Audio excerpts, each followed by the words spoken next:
Welcome to Watchdog Wargaming. This is a follow-up to my earlier um, painting tutorial, Bases and Faces, and this is a continuation of my US Marine Corps for use in Korea Wargaming. Um, to basically recap what I did last time, it was basically the bases and the faces. This is all the block coloring until we get to the shading and everything else. So I'll just go through what I've used so far. I'll put all the description, the paints I've used, and this majority of you should have access to these. Or if I haven't, then I've tried to find something that's nearest to, which will help. So what I've done is actually I've got some from the sprues. I made up 6 charging Marines, all armed with Garand rifles and bayonets fixed. A sniper team. The sniper rifle came from the airborne sprue. More riflemen. Some with helmets with covers on, some with nets on, some with just bare metal. And then I've got there's riflemen, one's M1 carbines, U.S. Marines with shotguns, the bar Browning automatic rifles, and the both Thompson and the was it the M9 grease gun. Um, so what I've done so far is to start off with the actual main uniform of the US Marines. I used Vallejo, and that was the grey green, the 70886, and that gives a nice cover. I just went over there over it, painted over it, so it's the jacket and the trousers. So I did that to all the figures down here as well, so they've all got the same colouring on. And then once I've done that, so I did block painting of blocks of 10. If I made a mistake, then I went over it later on. But so from doing the uniforms, I went on to the actual sort of webbing and the gaiters. Now the gaiters I used Vallejo, again another Vallejo color, and that was the German camo beige, the Vallejo 70821, and that dries off nice and nice canvas color. So that's one. So again for the gaiters, magazines, webbing straps, the waist belt, the water bottle carrier, and of course the gaiters at the bottom. So that's what I've done on those. Me personally, what I like as well is going on to do the actual weapons. Now I paint the weapons black, and anything that I'm going to do a dark color, like the handle on the K-bar, that's got a sort of like a metallic top and sort of T-bar to it. So paint all that black. The handle I'll do brown later on. So with the black, unfortunately I'd run out of the Vallejo one, so some of these are a toss-up between Citadel, Abaddon Black, and another one which I had, which was a Revel box aqua color, and that was tar black.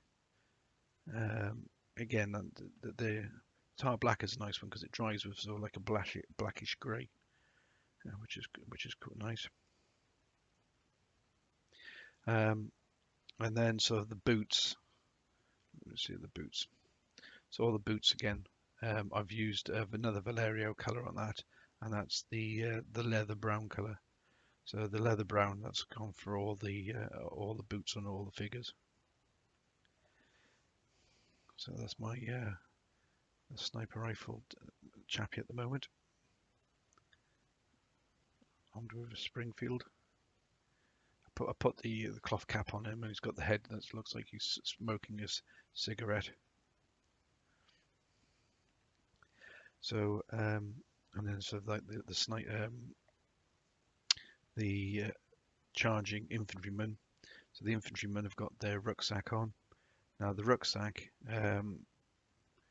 the rucksack, and again with all the webbing, that was the German camo beige, leather brown for the boots.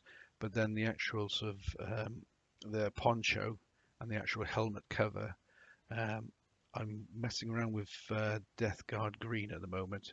Though I will be doing this sort of like the splodge camouflage of those later on, but just blocking in all the colours at the moment. So that was that. So the Death Colour green, and then where it was just a plain helmet, I'd used the US Olive Drab, which is the again another Vallejo colour, which is quite good. So yeah, and then again, anything that I'm going to paint metallic, so the barrel of the M1 rifle, that's black at the moment, that will have silver highlights to it later on. Machete, I've been looking at some books for reference, the Korean War books, and looking at colours of what the actual different webbings were like. Surprisingly, not everything was khaki, light brown, dark brown. There was actually blacks in there as well. And then sort of once I'd done that, I've gone on to the actual rifles. Now, the rifles, I'm starting to the actual furniture of the rifles.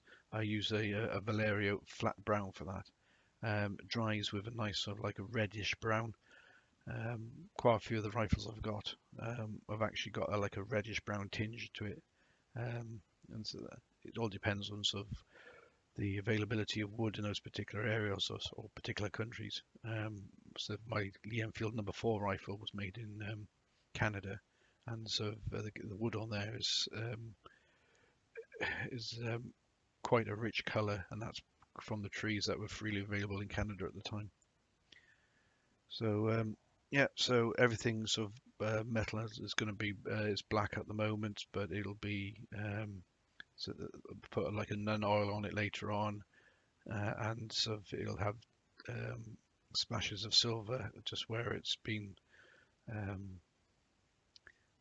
sort of worn, but you'll see that later on. So it's more or less I just wanted to show you what I've been doing so far. So it's so all the block colours for the uniforms have been done, the boots, the webbing, the helmets. I'm just starting on the weapons at the moment. So some of these have got some of these have actually got sort of the woodwork painted, and some haven't. So that's where we are. But as we're going along, I've noticed a few places where I haven't sort of like the face, so the paint on the fingers hasn't really sort of stuck. So I'll have to redo that later on. But again, this is just the block colours at the moment. So once all that's been done, sort of get the sort of Agrak earth shade out and livery coat that, and then we'll go on to the next stage.